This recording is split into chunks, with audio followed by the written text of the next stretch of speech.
हिला दे जंजीर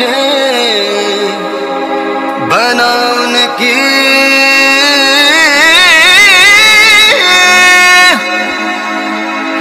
शमशीर कर हर मैदान फतेह बंदिया कर हर मैदान फतेह। यही प्रखर वक्त अपने बीच में मैं चाहूँगा जोरदार तालियों द्वारा आप स्वागत करें। ईमान दिलाएगी वो जो है प्रसिद्ध है, कहीं कहीं टेक्निक बहुत ज़्यादा विकसित है, लेकिन कुछ राज्य ऐसे हैं जो अभी पिछड़े हैं लेकिन वहाँ पर चमकोर का युद्ध होता है, बड़ा प्रसिद्ध होता है। सिख धर्म में हम जो कहें, सिख प्रशासन के समय चमकोर का युद्ध बड़ा महान एक प्रसिद्ध युद्ध था। इस युद्ध में उनके जो बड़े साहिबजादे थे अजीत सिंह और उनके बाद में जुझार सिंह, ये दोनों छोटे साहिबजादे फतेह सिंह जी और जोरावर सिंह जी, ये दो साहिबजादे जो हैं ये पकड़े जाते हैं और जब इनको वहाँ पर कैद कर लिया जाता है, तो इनको ठंडे जगह पर रखा जाता है और इनको हर दिन उनको दरबार में पेश किया जाता है और उन्हें कहा जाता था कि आप धर्म परिवर्तन कर लीजिए। लेकिन एक साहिबजादे जो थे वो लगभग 7 साल के थे, एक साहिबजादे 5 साल के थे। अब हम फिर उम्र में नहीं जाएंगे, किसी ने 9 साल कहा, मैं उम्र में, क्योंकि इतिहास में बहुत सारी ऐसी चीज़ें होती हैं जिनके ऊपर व्यर्थ का वाद विवाद होता है। तो मैंने कहीं पढ़ा था 7 साल और 5 साल, मान लेते हैं जो भी हो, 9 साल हो 7 साल हो, लेकिन बड़ी छोटी उम्र के थे दोनों साहिबजादे जो हैं, या उनके दोनों राजकुमार जैसे हम कह सकते हैं। तो उनको धर्म परिवर्तन के लिए जो है उनको बड़ा प्रताड़ित किया जाता है, लेकिन उसी गरज के साथ, जो गरज गुरु तेग बहादुर, गुरु अर्जुन देव, गुरु गोविंद सिंह जी, इन सब में सिख गुरुओं में थी, वो उसी गरज के साथ उन्होंने ये कहा था कि हम सिर्फ गुरु के सामने शीश झुकाते, बाकी किसी के सामने हम प्रणाम नहीं करते, उन्हें सलाम नहीं करते और हम इस धर्म को, जो मुस्लिम धर्म, इस्लाम धर्म को हम स्वीकार नहीं करेंगे। फिर उन्हें जो है दीवार में चुनवा दिया जाता है। लेकिन उसके बाद दीवार में चुनवाने के बाद जब ये बात माता गुजरी जी को पता चलती है, तो वह पोष महीना था और आज भी देखिए पोष महीना जो है वो शुरुआत हो चुकी होती है, तो लगभग परिस्थितियां ऐसी ही होती हैं। हिंदू महीने में 1 आध महीने का जो अधिक मास के समय में कोई थोड़ी समस्या आती है, लेकिन लगभग यही समय था, पोष का महीना था। और माता गुजरी जी जो है वो उन साहिबजादों के जो वो शहीद होते हैं अपने धर्म के नाम पर।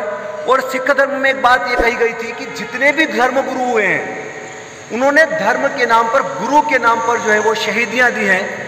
और एक बात मुझे कहने में ज़रा भी संकोच नहीं होता कि आप, वैसे ये बात कहनी तो नहीं चाहिए, विद्यालय का मंच है, लेकिन यदि आज हिंदू धर्म बचा है तो उसमें सबसे ज़्यादा योगदान सिखों का रहा।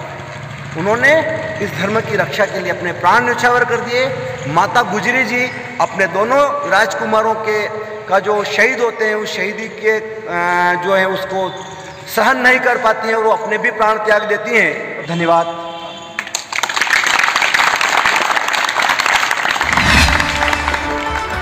छब्बीस दिसंबर साल 1705 को गुरु गोविंद सिंह जी के 2 साहिबजादे शहीद हुए।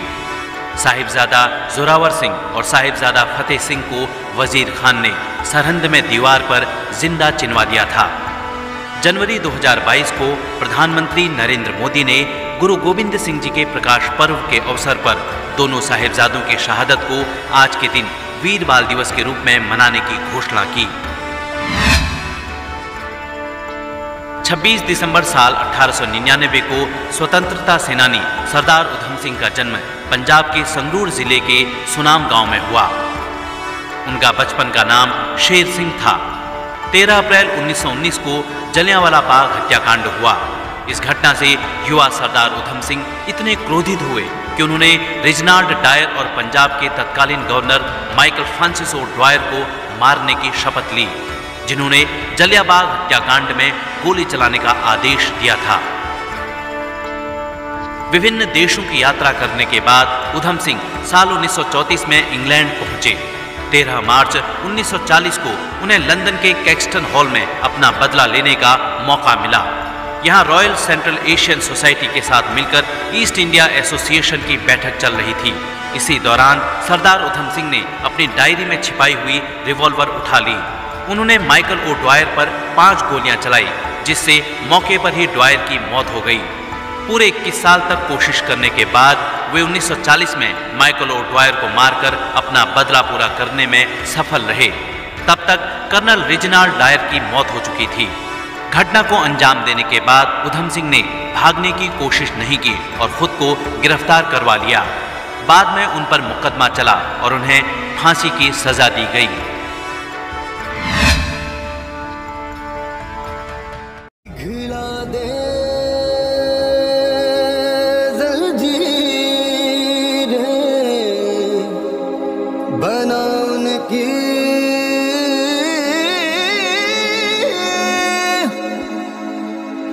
शमशीर